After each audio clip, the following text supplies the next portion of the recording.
tere, kallis sõber, kes sa tunned huvi vaimsuse ja Urantia raamatu vastu. Järgneva mõne minuti jooksul teen lühikese ülevaate sellest, mida kujutab endast Urantia raamat. Head kuulamist!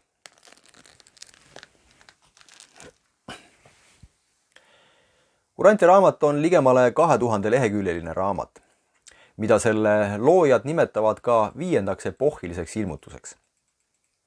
Sõna Urantia tähistab meile nähtamatule maailmale meie planeedi Maa nimetust. Otsides veel Urantia raamatu definitsioone, et mis see on, võiks lugeja seisukohast öelda, et see on raamat, mis räägib teadusest, filosoofiast ja religioonist. Aga see võiks olla ka raamat, mis selgitab, kust me tuleme, kes me oleme ja kuhu me läheme. Või hoopis kirjatükk, mis avab meile kogu universumi olemuse. Aga seda võiks nimetada ka paremaks inimeseks saamise õpikuks. Urantia raamatu ilmumisega seotud inimesed, eeskätt USA arst William Sadler, väidavad, et selle raamatu on meile ilmutanud taevaste olendite seltskond, kelle ülesandeks oli pakkuda inimkonnale epohhilist vaimset ilmutust. Iga kirja lõpus on taevase olendi või olendite grupi nimi, kes on antud kirja koostanud ja esitanud. Raamatu loomine sai teatud mõttes alguse aastal 1911, kui kohalikus kogukonnas hästi tuntud Chicago arste William Sadlerit ja tema naist Lena Sadlerit külastas naaber, kes oli mures oma abikaasa pärast. Nimelt märkas naaber, et kui ta abikaasa viibis sügavas unes, hingas ta tavatult ja kõneles midagi arusaamatut. Mõne aja pärast, kui Sadlerid neid juhtumeid uurisid, hakkas nimetatud isik verbaalselt suhtlema ning väitis end olevat vaimset päritolu külalisõpilane. 1924. aastal alustas Sadleri endistest patsientidest, sõpradest ja kolleegidest koosnev grupp pühapäevaste kogunemistega, et vestelda intellektuaalsetel teemadel. Samas hakkas neile huvi pakkuma ka Sadleri mainitud juhtum, kui ta sellest üles kirjutatud tekstide näiteid nende palvel ette luges. Mõne aja pärast võeti vastu suuline teade, et nimetatud grupil võiks lasta välja mõelda küsimusi, millele siis taevased olendid läbi kontaktisiku ka vastata lubasid. Sadler pakkus selle võimaluse oma grupile ning seejärel genereeritigi poolenisti naljatledes sadu küsimusi.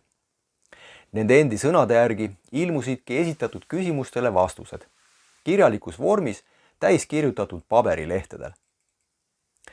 Vastuste kvaliteet oli aga muljet avaldav ning see ajendas neid küsimuste esitamist jätkama. Kõik need kokku kogutud vastused moodustavadki nüüd Urantia raamatu. Seda gruppi nimetati foorumiks. Väiksemat rühma, kuhu koos Sadleriga kuulus 5 liiget, nimetati kontaktikomisjoniks. Nende ülesandeks oli foorumilt küsimuste kogumine, käsitsi kirjutatud vastuskäsikirjade hooldamine ning materjali korrektuur lugemine ja trükkimine.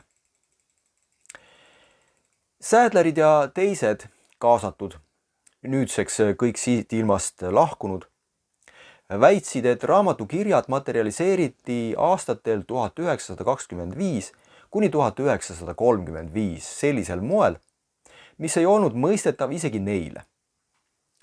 Esimesed 3 osa lõpetati aastaks 1934 ja 4. osa aastaks 1935. Viimast korda kogunes foorum aastal 1942. Sadler eitas kõiki tuntud vastuvõtumeetodeid, kuidas kirjade tekst võidi vastu võtta.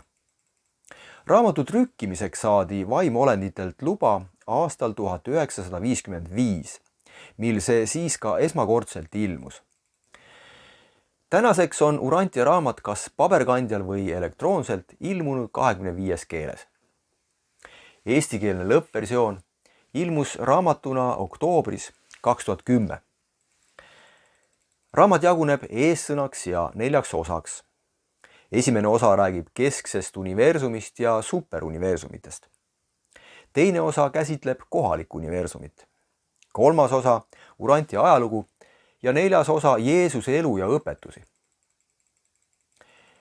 Jeesuse elu on esitatud tervikuna olendite poolt, keda nimetatakse keskteelisteks.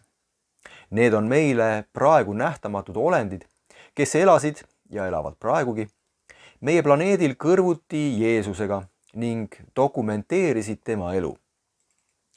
Seetõttu võiks öelda, et Urantia raamatus esitatud Jeesuse elu ja õpetused on autentsed ja ilma vigadeta. Urantia raamat käsitleb ka kõiki meie praegusi peamisi religioone, tuues peamiselt välja selle, mis seal tõene on, aga vajadusel juhib tähelepanu ka sellele, mis viltu läinud. Seda kõike aga neutraalsel moel. Religioonidest on kristlus Urantia raamatu õpetustega kõige sarnasem. Aga on ka märkimisväärseid erinevusi. Peamiselt need, kes kinnitavad, et piibel on eksimatu Jumala sõna, ei saa Urantia raamatuga leppida, sest viimane eitab mõningaid kristluse alusõpetusi, nagu näiteks Jeesuse ristisurma ei käsitleta kui inimkonna pattude lunastust. Õpetatakse hoopis, et ristisurm oli ajastu usujuhtide hirmude tagajärg. Nad nägid Jeesuse õpetustes ohtu oma autoriteedile. Veel tuuakse välja, et Jumal ei ole kunagi raevukas ega kuri. Ta on isiksus, kes on jäägitult ajendatud isalikust armastusest. Samuti sündis Jeesus maale täiesti tavalisel moel, mitte neitsist. Ta ei käinud vee peal ega teinud ka kõiki talle piiblis omistatud imesid. Raamat väidab veel, et Jeesus võib tulla meie maailma mitu korda. See vastandub traditsionaalse kristliku maailma lõpu õpetusele, kus Jeesus naaseb vaid korra. See oleks lühidalt kõik praegu Urantia raamatust, aga selle mõne minutiga ei ole võimalik anda teile täit pilti sellest erilisest teosest. Võtke kätte ja hakake ise lugejaks. Seda saab teha traditsioonilisest raamatust, internetist, aga seda saab ka kuulata. Elamus on garanteeritud. Sellega soovin teile tõde, ilu ja headust ning ootan põnevusega teiega kohtumist järgmistes klippides.